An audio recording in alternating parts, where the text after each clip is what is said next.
Halo guys, assalamualaikum warahmatullahi wabarakatuh. Terima kasih yang udah stay sama channel ya bersama official lagi. Semoga kalian selalu sehat, berkabar kalau untuk kita semuanya. Gimana kabar kalian, sehat?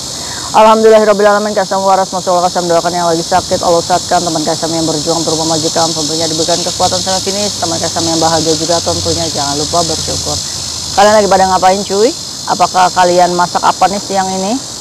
Kaisam di sini di taman ya, ada suara ini apa namanya pengusir pengusir nyamuk kayak gitu ya cuy ya. Tapi ya Kaisam nggak punya tempat, ya udah nggak apa-apa. Jadi Kaisam ngoceh di sini ya.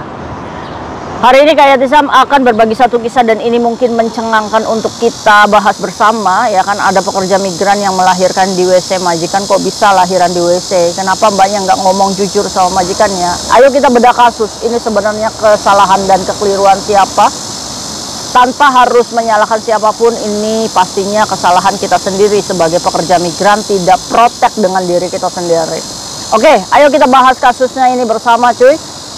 Ini menjadikan pembelajaran kita. Mbaknya alhamdulillah ceritanya ke Kayatisam, sehingga Kayatisam punya bahan edukasi untuk kita supaya kita ke depannya lebih memprotek diri kita sendiri. Kita kerja ke Hongkong itu jangan sampai merepotkan sesampainya di Hongkong ya. Karena kalau misalkan kita lahiran di sini, kita juga harus terbitkan akte lahir ya kan. Kalau bayi kita mau dibawa pulang ke Indonesia, kita juga harus mengurus surat-suratnya ya kan.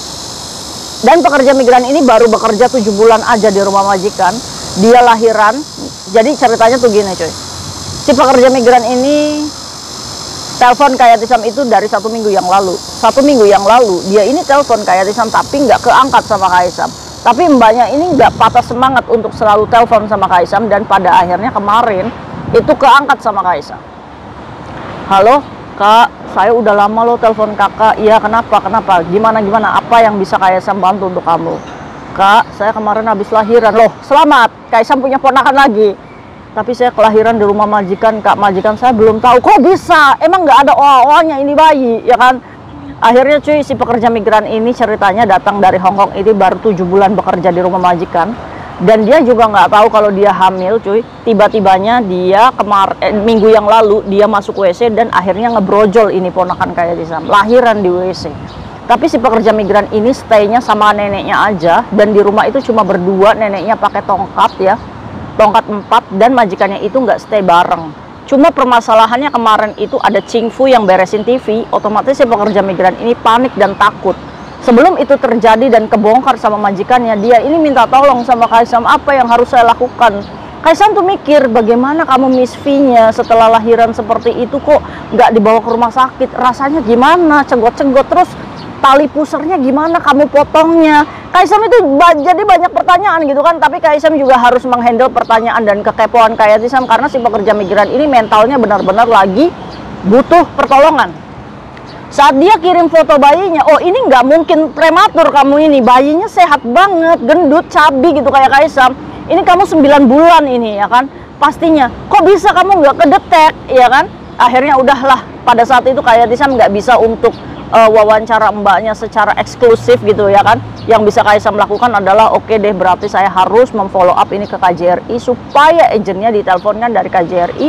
Kalau diteleponkan sama KJRI kan agen nggak mungkin marah-marah, bener nggak ya kan. Jadi diselusuri nih, siapa ini sebenarnya, apakah agen ini tidak memedikal mbaknya dulu sebelum terbang, atau mbaknya ini menggunakan urin. Tapi kalau misalkan tes hamil itu ya, Kayatisam aja renew kontrak di sini itu dari darah aja udah ketahuan hamil atau enggaknya gitu kan. Padahal perut Kayatisam dadut gitu. Tapi dari darah juga udah tahu kalau kita hamil atau enggak. Masa sih hasil medikal di Indonesia yang menyatakan mbaknya itu nggak hamil, ternyata cuy memang pas nyampe sini kok tiba-tibanya di sini brojol ya kan. Ini juga teka-teki, ini jin ya Allah maaf. Kok ini itunya siapa, bayinya siapa kok tiba-tiba gitu kan. Jadi akhirnya Kaisam itu langsung hubungi Ibu Tantri pada waktu itu dan memfollow up mbaknya. Bu, Kaisam dapat ponakan lagi. Wah syukur, alhamdulillah katanya. Bu, ini minta tolong itu apa namanya, sampein ke agensi, mbaknya lahiran di rumah majikan. Hah? Lahiran di rumah majikan kok bisa? Ya kan, ya kita juga shock aja ya, kok bisa lahiran di rumah majikan gitu kan. Kan ada 999. Kembali lagi karena mbaknya juga panik dan nggak tahu dan tiba-tiba brojol mungkin ya kan. Kalian bisa bayangin nggak sih? Dan kayak Sam tuh kepo sama mbaknya, kok kamu udah ada baju bayi di sini. Saya turun kayak Sam ke pasar, bayangin gak sih kalian habis lahiran ya kan, nggak ada dokter, nggak ada perawat yang bantu kalian gitu, kalian turun beli baju bayi ya kan. Aduh ampun, ini udah Wonder Woman ini mbaknya, bener-bener the best. Akhirnya Ibu Tantri udah follow up ke agennya, dan akhirnya agennya itu langsung mengeksekusi mbaknya, dan so far agennya baik ya, langsung sigap. Pada waktu itu mbak, nanti saya ke situ, nanti kita cek ke dokter ya kan, baby sama itunya. Terus si pekerja migran ini panik, kayak Sam saya takut. Nggak usah takut, sekarang itu kamu mau ngegelo aja, yang penting anakmu selamat, sehat, kamu pun sehat ya kan. Terus apa namanya, apa yang kurang untuk anak kamu, karena apa, anak kamu juga harus berkas-berkasnya harus diselesaikan. Udah kamu mau ngegelo aja, agent marah atau gimana terserah pokoknya kayaknya. Akhirnya cuy, majikannya sudah dikasih tahu sama agensinya, dan majikannya juga so far baik cuy, alhamdulillah. Jadi agent sama majikan ini sama-sama baik, membawa mbaknya ke rumah sakit ya kan, dan bayi sama ibunya dipisah karena memang harus ada perawatan. Dan di situ mbaknya panik, Kaisam ada polisi di sini nggak apa-apa, karena majikan juga tidak mau disalahkan, karena kamu brojol sendiri, dikirainya kan majikan yang nggak bertanggung jawab ya kan, padahal ini kan atas ulah kamu sendiri gitu kan. Akhirnya memang SOP-nya seperti itu, agensi sudah benar melaporkan ke polisi bahwa ada pekerja migran yang melahirkan di rumah majikan. Ini udah nggak apa-apa, itu memang SOP-nya seperti itu cuy. Kamu tinggal ikuti aja. Jadi kemarin itu kayak di itu udah kamu diam, kamu ikuti pengobatan sampai benar-benar semuanya sudah diurus sama agensi. Kalaupun majikan masih mau sama kamu, mungkin bayimu akan dipulangkan ke Indonesia. Tapi kalaupun majikan tidak mau, itu bukan salah majikan. Karena apa? Karena kamu hamil tidak di Hong Kong, ya kan? Ini adalah kesalahan dan kehilafan kita sendiri gitu kan. Sekarang pertanyaannya, kamu punya suami atau enggak? Enggak dijawab cuy sama mbaknya. Anak pertamanya umur berapa kamu? Kamu anaknya berapa ya kan? Kalau dilihat dari KTP-nya, ini udah dewasa sih mbaknya ya kan. Akhirnya, aduh, ini pada kenyataannya kebongkar. Tiba-tiba nih temannya nanyain, Mbak, Kak, itu apa namanya? Mbak yang itu kok ada voice-nya kayak Isam, dia lagi di rumah sakit. Oh, kamu temennya? Kak Isam jadi penasaran ya kan. Kak Isam juga harus ngomong, dia punya suami atau enggak? Setahu saya dia jendes, Kak. Wah, ini ponakan bapaknya siapa? Astagfirullahaladzim, ya Allah. Terus nggak apa-apa lah diadopsi Kak Isam juga nggak apa-apa ya kan. Tapi kita nggak boleh seuzon, mungkin saja udah dikasih iri, bener nggak sih? Ya kan? Kayaknya dia sama pacarnya Kak Isam. Oh, kamu jangan gosip-gosip kamu. Ya kan? Iya, jendes Kak Isam, anak pertamanya SMA. Aduh, sergot-sergot ya kalau kayak gini gimana gitu kan. Mungkin si agennya juga percaya sama mbaknya proses di Indonesia, karena mungkin dia nggak ada suami mungkin ya. Tapi atau mungkin dia sudah balikan sama mantan suaminya, nobody knows, kita nggak pernah tahu gitu kan. Yang penting ini bayi sudah jadi bayi, berarti adanya sel sperma sama sel telur bertemu sehingga bunting ya kan. Nah permasalahannya kok bisa hasil medisnya nggak ketahuan, karena Kajari juga ngomong kayak gini, ada loh suratnya kalau dia ini negatif, nggak hamil, saat terbang itu dia nggak hamil. Kok bisa, dokter mana ini yang ngetes yang nggak bener ya kan?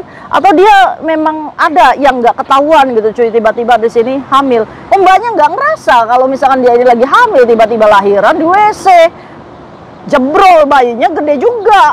Kok bisa ya? Pati mbaknya ya, kadang ya memang ya Allah tuh mencabut rasa sakitnya itu kan. Aduh, Kak Isam juga nggak bisa ngomong ya. Kalau kayak gini siapa yang mau disalahkan? Ya nasi sudah menjadi bubur gitu kan. Cuma lebih ke protek diri kita sendiri aja gitu cuy. Kalau misalkan memang kita mau proses nih ke Hong Kong ya kan, ya kita KB lah cuy. Atau enggak kita apa ya, kalau kita nggak punya suami ya janganlah kita cari suaminya. Nah Kayak sama nggak tahu cinta ya kan, jadi nggak tahu nih. Tapi nanti insya Allah mbaknya akan di cover dengan baik ya, dan akan segera dipulangkan ke Indonesia kalau majikannya nggak mau. Ya nggak apa-apa sih, dapat baby ya di sini ya. Ini pastinya dari Indonesia ya, bukan dari sini, karena mbaknya baru bekerja 7 bulan gitu cuy. Tapi anaknya nggak ada Cina-Cinanya kok. Ya bener, ini made in Indonesia kayaknya. Aduh, udah itu cerita mbaknya yang lahiran di WC majikan ya. Dan sekarang mbaknya sudah tercover. Terima kasih agensi yang sudah membantu dengan baik ya kan. ya ini adalah ujian dan anugerah gitu kan, mbaknya dapat anak gitu kan, ya alhamdulillahirobbilalamin. Kalau memang ini benar tidak ada bapaknya nggak apa-apa ya, atau bapaknya bertanggung jawab ya syukur alhamdulillah gitu kan. Kalau nggak mau ya jangan dibuang ya, nggak apa-apa. Buat Kaisang juga teman-teman yang lain juga mau ya kan, tapi kalau misalkan memang ini dari hasil dari suaminya ya nggak jadi masalah sih ya. Pokoknya intinya mbaknya sudah tercover, sudah terbackup, dan itu sudah menjadikan apa namanya solusi untuk pekerja migran ini sendiri ya, ada-ada aja. Nah jadi buat kalian nih yang merasa nggak enak banget perutnya, nggak tahu kenapa masa nggak bergerak-gerak, tapi anehnya cuy, bayinya tuh nggak nangis 1 minggu tuh, bayinya tuh hidup cuy, silent gitu cuy, nggak nangis, nggak oa-oa, sampai neneknya aja nggak tahu ada bayi di rumah. Sampai pekerja migran ini, kak bayi saya nggak nangis tapi hidup ya kan. Terus dia bertahan dari mana? Dari ASI saya. Jadi air susu ibunya aja yang itu membuat anaknya ini nurut banget ya nggak? Ya Allah Gusti, ya kita doakan ya semoga menjadi anak yang nggak tahu perempuan apa laki-laki, tapi kalau dari mukanya sih perempuan ya.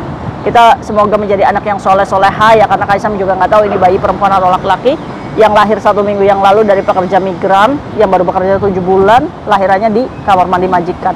Untuk ini cuy, ya biar kalian nggak repot. Kalau misalkan kalian memang nggak enak perut kalian, terus kalian merasa bahwa benar-benar hamil, jangan berbohong ya kan, nggak apa-apa, hadapi saja. Kaisang kalau misalkan tiba-tibanya saya udah turun visa, tiba-tiba saya hamil, jujur apa adanya sama agensi untuk mengatakan mem saya hamil mem, apakah saya harus terbang atau tidak. Lebih baik yuk jangan terbang. Karena apa? Karena percuma kalau kalian nyampe sini terus majikan tahu berbohong, kita lebih ribet ya kan. Lebih baik mem saya cancel job aja mem, nggak apa-apa, omongkan sama majikan kalau saya cancel, nggak apa-apa. Nanti hasil tes hamil itu nanti bisa untuk proses kedepannya. Kalau imigrasi bertanya kenapa kamu meng-cancel visamu yang dulu, karena saat saya mau terbang saya hamil. Ini lebih bijak cuy menurut Kaisang ya. Jangan paksakan untuk terbang dengan keadaan hamil. Karena apa? Saat kalian terbang dalam keadaan hamil, pilihannya 2, majikan itu mengizinkan kamu untuk lahiran di sini atau kamu dipulangkan gitu kan. Aduh. Nah kejadiannya kalau brojol udah kayak gini, SOP-nya ya ribet lagi, harus ada polisi, penyelidikan dan lain, ya kan. Tapi untungnya si pekerja migran ini punya majikan gitu kan, jadi nggak ribet untuk mbaknya. Cuma sekarang mbaknya masih di rumah sakit ya, masih dalam perawatan. Ada baik cerita pekerja migran tuh ya cuy ya. Duh, jadi kalian tuh hati-hati kak, apalagi nggak punya suami. Janganlah kita cari suami-suaminya gitu kan, kalau tembakannya jitu ya kayak mbaknya ini kan. See you next video, bye bye. Assalamualaikum warahmatullahi wabarakatuh, bye.